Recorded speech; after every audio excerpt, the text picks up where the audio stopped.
প্রিয় দর্শক, আপনাদের শুভেচ্ছা জানিয়ে চ্যানেল আইয়ের নিয়মিত আয়োজন আজকের সংবাদপত্রের আজকের আয়োজনটি শুরু করছি। আমি মীর মাসরুর জামান। সংবাদপত্রের শিরোনামগুলোকে ঘিরে চলমান পরিস্থিতি নিয়ে আলোচনার নিয়মিত এই আয়োজনে আজ সম্মানিত অতিথি হয়ে আমাদের সঙ্গে রয়েছেন দৈনিক দেশ রূপান্তরের ভারপ্রাপ্ত সম্পাদক মোস্তফা মামুন। আমরা স্বাগত জানাচ্ছি আপনাকে আমাদের মাঝে। তো আমরা যথারীতি সংবাদপত্রের শিরোনামগুলো আগে দেখে তারপর আলোচনায় যাচ্ছি। বাংলাদেশ প্রতিদিন। বাংলাদেশ ভারত 10 চুক্তি সমঝোতা, দিল্লিতে হাসিনা মোদি বৈঠক, সেতু ভেঙে 11 জন নিহত, ঝুঁকিপূর্ণ যাত্রায় সর্বনাশ, বৌভাতের আনন্দ রূপ নিল কান্নায়, বরগুনার ঘটনা। গভীর রাতে হাসপাতালের সিসিইউতে খালেদা জিয়া, অবস্থা সংকটাপন্ন বললেন ফখরুল। দৈনিক ইত্তেফাক। শেখ হাসিনা নরেন্দ্র মোদি শীর্ষ বৈঠক, সমৃদ্ধ ভবিষ্যৎ গড়তে যোগাযোগ, বাণিজ্য ও সহযোগিতা বাড়াতে সম্মত দুই দেশ। শত হুমকির মধ্যেও সাংবাদিক সমাজ পেশাগত দায়িত্ব পালন করে যাবে, বিএফইউজে ও ডিইউজের বিবৃতি। মানবজমিন। 10 সমঝোতা স্মারক সই, হাসিনা মোদি বৈঠক, খালেদা জিয়ার অবস্থা আশঙ্কাজনক। সমকাল। নিরাপত্তা নিয়ে দিল্লিকে আশ্বস্ত করল ঢাকা, রাসেলস ভাইপারে ক্ষতির চেয়ে ভয় আর গুজব বেশি। আমাদের সময়। আওয়ামী লীগের জন্মদিন, বাংলাদেশের জন্মদিন। কালবেলা। চীনা পণ্যে ব্যবহার হচ্ছে ইউরোপের নকল স্টিকার, সংসদে আলোচনা, কালো টাকা ও পাচারের বিরুদ্ধে ব্যবস্থার তাগিদ। নবযুগে নতুন চ্যালেঞ্জ আওয়ামী লীগের, সহযোগিতায় একমত ঢাকা দিল্লি। দেশ রূপান্তর। সময়ের আলো। সম্পর্কে নতুন মোড়, প্রধানমন্ত্রীর ভারত সফর, ঢাকা দিল্লি 10 সমঝোতা সই। খবরের কাগজ। টেকসই ভবিষ্যৎ নিশ্চিতে মতৈক্য, ভারত বাংলাদেশের সবচেয়ে বিশ্বস্ত বন্ধু শেখ হাসিনা, বাংলাদেশের স্বার্থকে ভারত অগ্রাধিকার দেয় নরেন্দ্র মোদি। আলোকিত বাংলাদেশ। 75 পেরিয়েও তারুণ্যে টকবগে Awami League. The Business Standard. Hasina and Modi agree on CEPA negotiations, regional integration. শিরোনামগুলো দেখছিলাম দৈনিক সংবাদপত্রগুলোর। আজ আসলে প্রধান শিরোনাম ভারত বাংলাদেশ সম্পর্কের বিভিন্ন বিষয় নিয়ে, বিশেষ করে যখন বাংলাদেশের মাননীয় প্রধানমন্ত্রী শেখ হাসিনা ভারতের প্রধানমন্ত্রী নরেন্দ্র মোদীর সঙ্গে দিল্লিতে বৈঠক করেছেন, সেই বৈঠকের সূত্র ধরে এবং সমঝোতা চুক্তি সই হয়েছে 10টি, সেই কথা শিরোনাম রয়েছে। আরও কিছু উপশিরোনাম আছে, আমরা হয়তো কয়েক ধাপে আলোচনা করতে পারি। আমরা শুরু করতে চাই। হ্যাঁ, প্রথমে হচ্ছে নিশ্চয়ই আজকে সারাদিন সংবাদের শিরোনাম যেটা থাকারই কথা, কারণ ভারত বাংলাদেশ যখন দুই দেশের প্রধানমন্ত্রী বৈঠকে বসেন, ভারত হচ্ছে আমাদের সবচেয়ে বড় প্রতিবেশী, সবচেয়ে নিকটতম প্রতিবেশী এবং বড় প্রতিবেশী, এবং নিকটতম এবং বড় প্রতিবেশী এই দুটো আবার বেশ ইন্টারেস্টিং, দুইটা মিলে একটা ডাইমেনশন তৈরি। ডাইমেনশনটা হচ্ছে এরকম যে যদি আপনার প্রতিবেশী আপনার চেয়ে বড় হয়, তাহলে হচ্ছে সে প্রতিবেশী থাকবে, কিন্তু অনেকগুলো স্বার্থের বিষয়ে আপনার তার উপর নির্ভরশীল থাকতে হবে। সো আমরা কিন্তু অনেকগুলো বিষয় তাদের উপর আমরা নির্ভরশীল, যেহেতু তিন দিকে আমাদের ভারত তিন দিকে ঘিরে আছে, এজ ওয়েল এজ আবার এর সঙ্গে আবার আমাদের হিস্ট্রিক্যাল একটা পার্সপেক্টিভ আছে, সেটা হচ্ছে ভারত আমাদের মুক্তিযুদ্ধে ভূমিকা রয়েছে, আমাদের দেশ স্বাধীন হওয়ার পিছনে ভারতের একটা বড় সহযোগিতা রয়েছে। সো এই সব কিছু মিলে আবার এট দ্য সেম টাইম বাংলাদেশের ভূখণ্ডটা এরকম, যেটা ভারতের কাছেও খুব ইম্পর্টেন্ট তার স্বার্থের জন্য।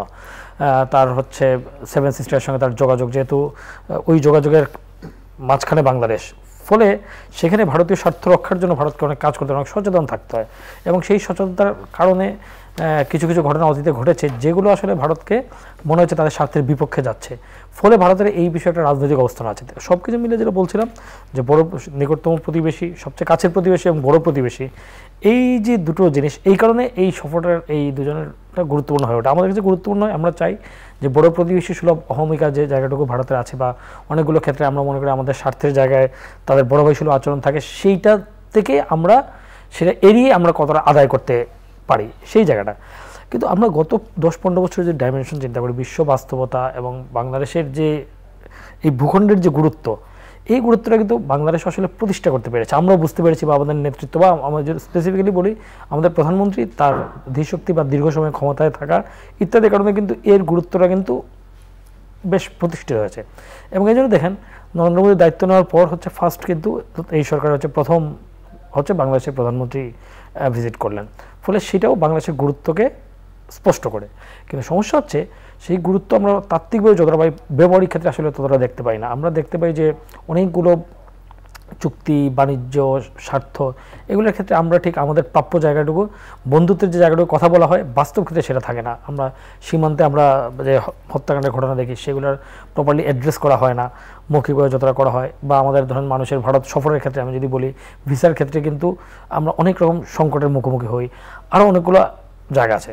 কিন্তু ওই যে বলা হয় যে আপনি যাই কিছু করেন আপনি ধরুন প্রতিবেশী বদলাতে পারবেন না, এবং সেই প্রতিবেশী যখন ভারতের প্রতিবেশী, তখন আবার তাকে ইগনোর করে, যেটা আমাদের কোনো সরকার অতীতে করেছিল, যেটা আসলে ফান্ডামেন্টালি রং ছিল, আপনার এর মধ্য থেকেই আপনার কূটনৈতিক শক্তি দিয়ে আপনার নিজস্বতা অক্ষুণ্ণ রেখে তার কাছ থেকে আসলে আদায় করতে হবে। এবং আদায়ের ক্ষেত্রে গিভ অ্যান্ড টেকের কৌশল, পাল্টা কৌশল, এই জায়গাটুকু করতে হবে। এই জায়গাটুকুর ক্ষেত্রে বেশ কিছু কাজ আমরা দেখতে পাই যে গত 15 বছর 20 বছর আসলে, বা গণতান্ত্রিক সরকার আসার পরই ধারাবাহিকতায় হয়েছে। কিন্তু এট দ্য সেম টাইম অনেকগুলো জায়গা নিয়ে আসলে প্রশ্ন আছে। যেমন এখন যে জায়গাটা গুরুত্বপূর্ণ হয়ে উঠছে ভারতের সফর, বা আমরা আরও গুরুত্বপূর্ণ হয়ে উঠছে, কারণ বাংলাদেশের চীন একটা ত্রিপক্ষীয় আসলে ব্যাপার আছে। চীন, মার্কিন যুক্তরাষ্ট্র, আমাদের নির্বাচনের আগে দেখেছি তারা একদিন ইন্টারেস্ট আছে। চীন এখানে বিনিয়োগের মাধ্যমে নানা রকম ইনফ্রাস্ট্রাকচার ডেভেলপমেন্টের মাধ্যমে চীনও ঢুকছে, ফলে ভারত আবার চীনের রাইভালি আছে। এবং বাংলাদেশের খুব ইন্টারেস্টিং, বাংলাদেশ বলতে সেই রকম একটা দেশ যেখানে সে ভারত আর চীন মোটামুটি দুই পক্ষই সাধারণত একটা সরকার বা একটা পক্ষকে সমর্থন করে না, সেটা করছে। এবং এখানেই আমাদের বর্তমান সরকারের সাফল্য, যারা দুই পক্ষের সঙ্গে বন্ধুত্ব রাখছেন, ফলে ওই দুই পক্ষ আবার ধরেন কখনো কোনো দিকে হেলে যাচ্ছে কিনা এইসব জিনিস অনেকভাবে তারা খেয়াল করে।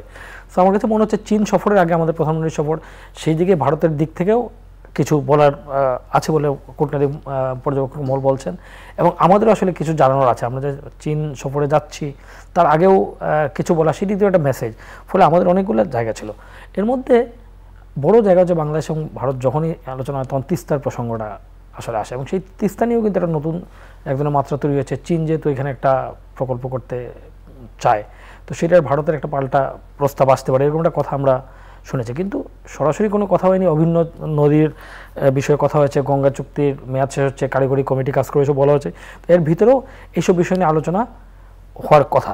সো আমার কাছে মনে হচ্ছে যে আমরা এই সফরে যে জায়গাগুলো আমরা দেখছি, এর মধ্যে ডিজিটাল অংশীদারিত্ব, তারপর হচ্ছে সবুজ অংশীদারিত্ব, এরকম কিছু বিষয় প্রকাশ্যে এসছে। কিন্তু এর ভিতরেও যে সমস্ত কথা থাকে তাতে ভারত চীন, আমাদের ভারতের সঙ্গে সম্পর্ক, ভারত চীন, তারপরে হচ্ছে চীন সফর এবং হচ্ছে ত্রিপক্ষীয়, এই বিষয়গুলো এখানে আলোচনায় উঠেছে। এবং আলোচনার কি মানে জায়গাটুকু হয়েছে সেটা তো আমরা কামিং ডেজ দেখতে পাবো। ডিপ্লোমেসিতে ইনস্ট্যান্ট যে অফিসিয়াল যে জায়গাগুলো দেখা হয়, সেখানে হচ্ছে কিছু পয়েন্টস বলা হয়, ফর্মাল কথাবার্তা থাকে, এর ভিতরে অনেক আলাপ আলোচনা সাইড লাইনে হয়, বাইরে হয়, প্রতিনিধি দলের মধ্যে হয়। সেই আলোচনাগুলোর সরাসরি আলোচনাগুলোর প্রভাব কিন্তু আসলে এই কার্যক্রমে বোঝা যায় যে এই আলোচনার মাধ্যমে কী ফল আমরা পেয়েছি বা পাইনি। তো এরকম একটা জায়গা আছে। আরেকটা গুরুত্বপূর্ণ বিষয় মনে করি, এই সফর দিয়ে তো মাত্র শুরু হলো, কিন্তু ভারত এবং বাংলাদেশ সম্পর্কে আমরা যদি দেখি, ভারতের সরকার নতুন সরকার, এবং এই সরকার কিন্তু যদিও মোদী সরকার কন্টিনিউ করছে, কিন্তু চরিত্রগতভাবে গুণগতভাবে পার্থক্য আছে। কারণ আগের দুইবারই ছিল বিজেপির সরকার, যদিও এনডিএ ছিল কিন্তু বিজেপি এককভাবে কিন্তু সরকার ছিল। এবার কিন্তু একক না, এনডিএর উপর নির্ভরশীল। এবং ভারতের বিরোধী দল এই প্রথম, মানে মোদী আসার পরে এই প্রথম এত শক্তিশালী বিরোধী দল, এবং ভারতের এই সরকার 5 বছর সাস্টেনেবলের প্রশ্ন আছে। সেই জায়গাটাতে আমরা যে কামিং ডেতে ভারতের সঙ্গে জায়গা যে আমাদের ডিপ্লোমেসি হবে, সেখানে এটা গুরুত্বপূর্ণ। কারণ একটা দল, সে দেশের একটা গভর্নমেন্ট যখন খুব শক্তিশালী থাকে, একক শক্তি থাকে, তখন যে সে যতটা শক্তিশালী থাকে, যখন তার অন্য অনেক কিছুর উপর নির্ভরশীল থাকতো, সে তখন আর অতটা শক্তিশালী থাকে না। এবং তাদের দুইটা ঘটনা ঘটে, আমাদের বার্গেনিং করার ক্ষেত্রে, আমাদের দাবি আদায়ের ক্ষেত্রে চাপ দেওয়ার ক্ষেত্রে একটা সুবিধা তৈরি হতে পারে যদি ডিপ্লোম্যাটিক্যালি সেটা ইউজ করা যায়।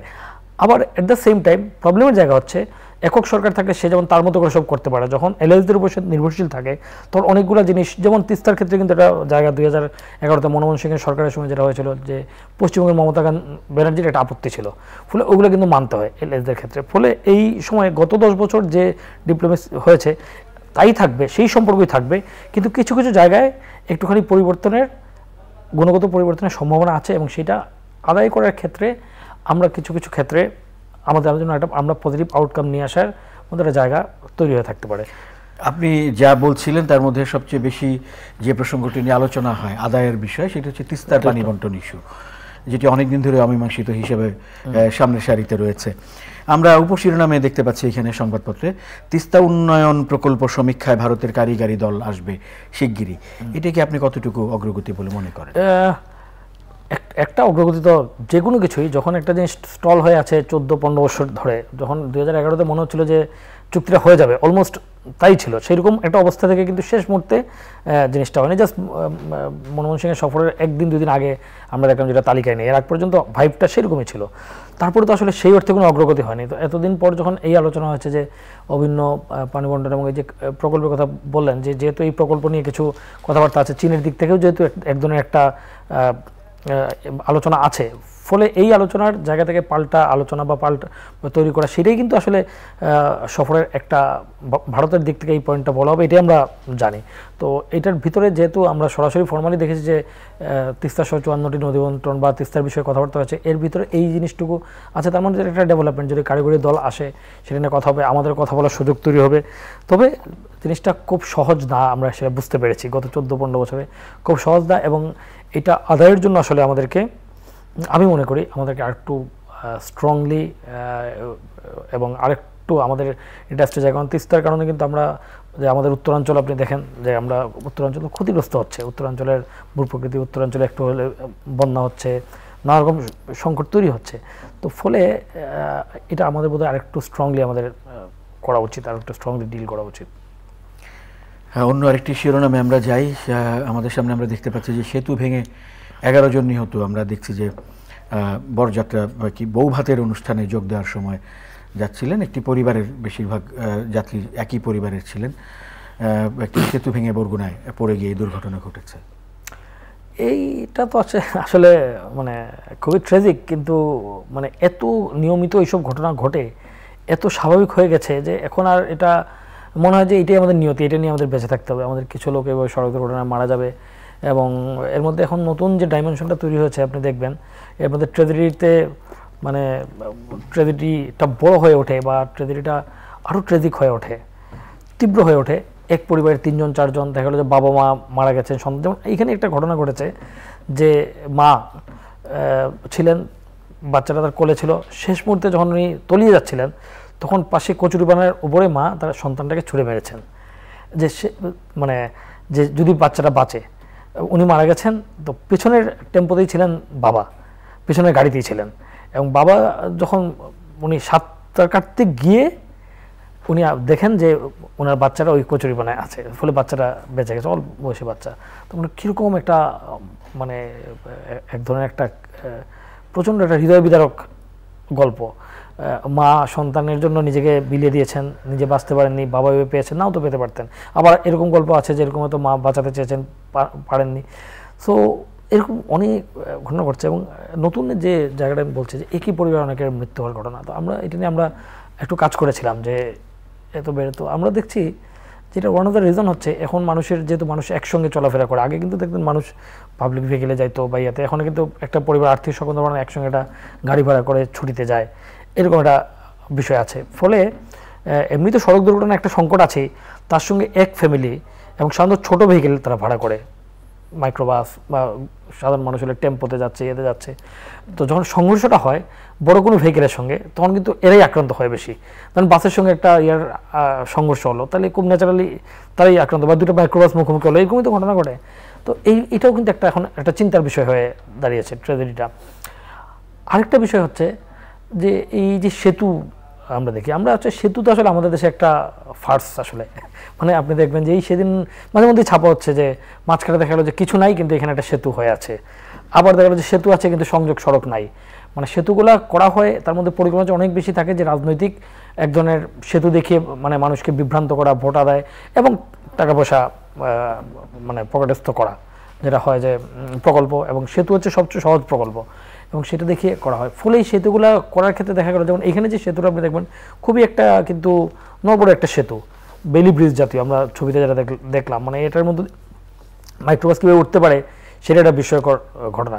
আবার দেখবেন তার মানে এটা প্রয়োজনীয় একটা রাস্তা, সেখানে এরকম সেতু। আবার দেখবেন অপ্রয়োজনীয় যেখানে হয়তো বাসের অনেকগুলো সেতুতে আপনি দেখবেন যে মানুষ এই ধান শুকাচ্ছে, এটা করছে সেটা করছে, এই কাজ দেখা গেলো যে কোনো কাজ নেই। ফলে সমীক্ষাহীনতা, রাজনৈতিক চিন্তা থেকে সেতু করা, সেতু রক্ষণাবেক্ষণের দিকে মনোযোগ না হওয়া, কারণ অনেক ক্ষেত্রে সেতু হয়ে গেলেই কিন্তু আমাদের কাজ শেষ, আমাদের ভোট, আমাদের রাজনীতি, আমাদের ইত্যাদি শেষ। ফলে এরপরের অংশটুকু আসলে সেভাবে করা হয় না। তো এসবের ফল হচ্ছে সাধারণ মানুষের ভোগান্তি এবং ভোগামরা। তো এটা আসলে আমি মনে করি শুধু সেতু, সড়ক দুর্ঘটনার বিষয়টাই আমাদের দেশে প্রপারলি অ্যাড্রেস না। সড়ক দুর্ঘটনাটা একটা বড় মৃত্যু, ধরেন প্রতিদিন 15 জন 20 জন আসতে, তো এইখানে মারা গেল 9 জন বোধ হয়, আরও 10-11 জন 20 জন লোক মারা গেছে, মানে প্রতিদিন 20 জন 25 জন লোক কিন্তু মারাই যাচ্ছে। এবং আমরা কিন্তু একটা ঘটনায় অনেক লোক না মারা গেলে আমরা শান্ত চোখে পড়ে না, ওই যে এখানে একজন, ওইখানে দুজন, এখানে করে 15-20 জন প্রতিদিন মারা যাচ্ছে। তো এটা কি আসলে অল্প কিছু লোকের চিন্তা ছাড়া আমরা সমন্বিত কোনো পদক্ষেপ দেখি না। রাফ ড্রাইভিং, সেটা বিষয়ে অনেক কথা হয়, কেয়ারলেস ড্রাইভিং, রেকলেস ড্রাইভিং। ঈদের ছুটির সময় আরেকটা জিনিস হয় যে এই দেখা গেলো যে ড্রাইভার ছুটিতে থাকে, কখনো কোনো মালিক নিজে চালায়, কখনো কোনো হচ্ছে দেখা গেলো যে হেল্পাররা চালায়। এই সব ভাবনা কিন্তু আসলে নাই এই সময়গুলোর ক্ষেত্রে কী করা হবে। ফলে যা হয়, যার ভোগার কথা তারাই ভোগে, তারাই অনেক পত্রিকায় খবর হয়, টিভিতে দেখানো হয়, সেই তো নতুন একটা ঘটনা ঘটে এটা ভুলে যায়। আপনার সংবাদপত্র দেশ রূপান্তরে আমাদের সামনে রয়েছে এর প্রথম পাতার উপরের অংশে একটি বড় অংশ জুড়ে আওয়ামী লীগের 75তম প্রতিষ্ঠাবার্ষিকী। জি, আওয়ামী লীগের 75তম প্রতিষ্ঠাবার্ষিকী, মানে আসলে সত্যি বললে তো আওয়ামী লীগকে বাদ দিয়ে তো বাংলাদেশের ইতিহাস হয় না। বাংলাদেশের ইতিহাস মানে আওয়ামী লীগ ইতিহাস মানে এক অর্থে বাংলাদেশের ইতিহাস আমাদের। তো আমরা যেটা করেছি, আমরা যেহেতু 75 বছর একটা বড় ফিট, আমরা দল আওয়ামী লীগকে আসলে আমরা দেখার চেষ্টা করেছি। দল আওয়ামী লীগকে দেখতে গিয়ে আমাদের উপরে দেখবেন দুটো লেখা হচ্ছে, দুজন মেজবা কামাল এবং হচ্ছে আবুল কাসেম ফজলুল হক, দুজন বিদগ্ধ রাজনৈতিক লোক এবং অবজেক্টিভ চিন্তা করার লোক, তাদেরকে দিয়ে লিখেছে। এবং একজন বলেছেন আওয়ামী লীগ বিশ্বমানের রাজনৈতিক দল হিসেবে, আরেকজন বলেছেন উপমহাদেশে কোনো রাজনৈতিক জনগণের কোনো দল নাই, আওয়ামী লীগও তাই। উনি মনে করেন যে আওয়ামী লীগ রাজনৈতিক দল না। সো আমরা আসলে নানান অ্যাঙ্গেলে আওয়ামী লীগকে মানে দেখার এবং দেখানোর চেষ্টা করছি। এর বাইরে আমরা দুটো স্টোরি করেছি যে আওয়ামী লীগে এত কিছুর পরও কিন্তু মূল তার হচ্ছে মাঠের যে কর্মী, নিবেদিত প্রাণ কর্মী, তারাই কিন্তু আওয়ামী লীগের মূল শক্তি। এবং আরেকটা হচ্ছে আওয়ামী লীগ যে অনেকবার ভেঙেছে আওয়ামী লীগ, কিন্তু সেই ভাঙনটাও কিন্তু আওয়ামী লীগ সামাল দিয়েছে। আমরা যদি বাকশাল বলি, বা 57-তে মাওলানা ভাসানী দলের প্রতিষ্ঠার সম্পাদক সভাপতি চলে গেছেন, তারপর হচ্ছে বাকশাল হয়েছে, ইত্যাদি ইত্যাদি। তো এই সব কিছু আওয়ামী লীগ সামাল দিয়েছে। কিন্তু আওয়ামী লীগের দল আওয়ামী লীগ হিসাবে, বিরোধী দল হিসাবে, সংগঠন হিসাবে, ধরুন বাংলাদেশে আওয়ামী লীগ বিএনপি ভোটের যদি আপনি চিন্তা করেন খুব পার্থক্য নাই, কিন্তু আওয়ামী লীগ সংগঠনের কারণে এটা ট্রান্সফার করতে পারে, বিএনপি সেটা পারে না। সো এরকম অনেকগুলো জায়গা আছে।